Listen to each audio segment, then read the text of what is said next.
Here's Flanders driving low, lost control of it, takes a bump. Labarge coming in, laying the body.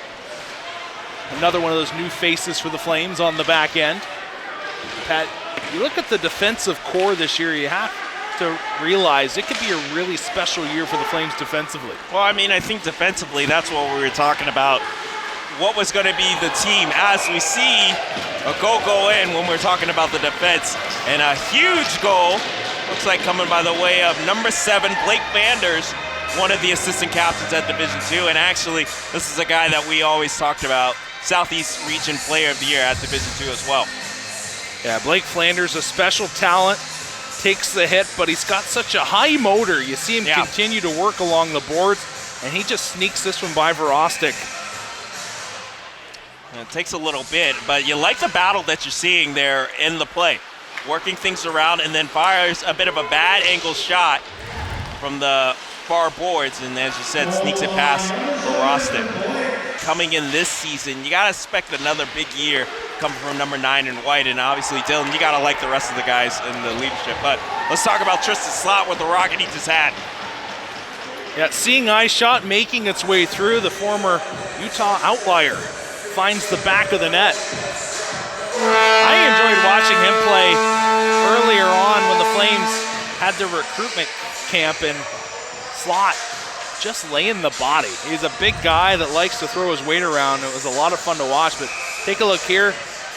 Just a quick snapper. He doesn't try to blast it through everybody. A seeing eye shot that Verostic was screened on, and just like that, Team White's got a 2-0 lead. Fricks knifing his way through the neutral zone. Can't get the shot off.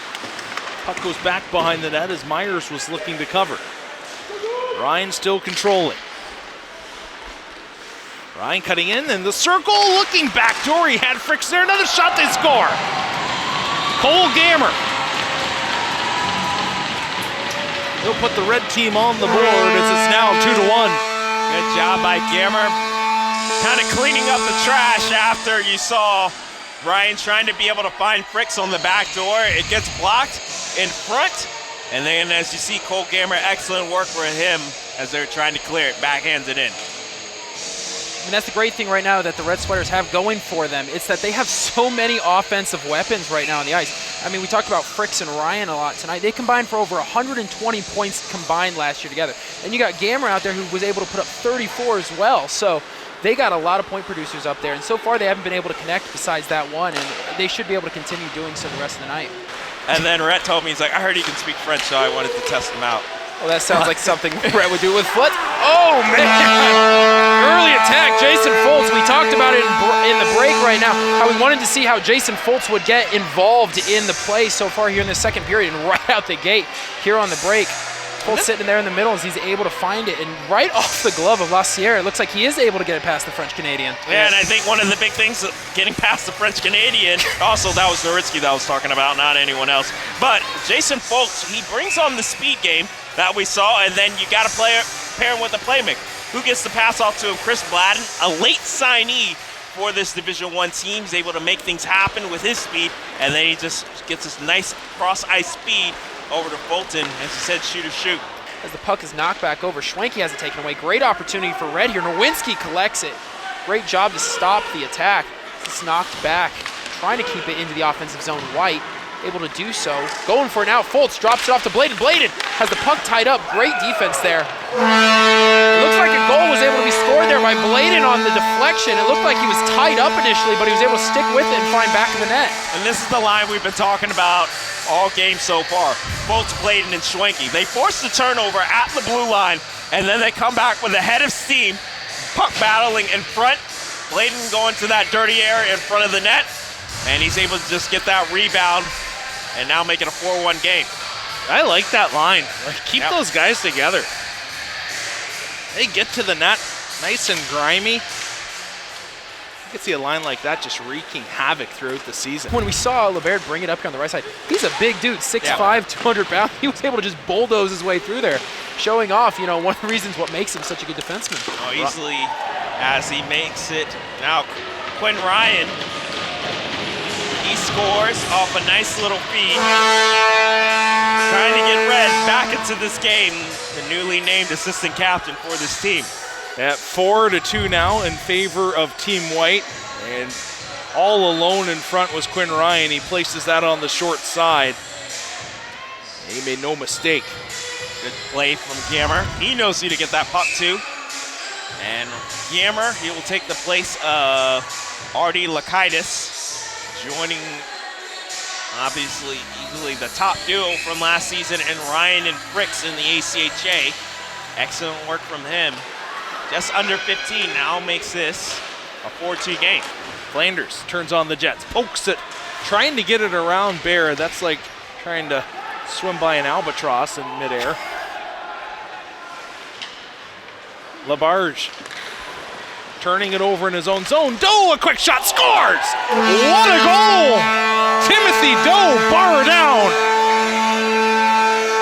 And we talked about Tim Doe and how the coaching staff at the Division II level rave about this guy at so many different areas of his playmaking ability in his two-way game, and he just showcased it right there.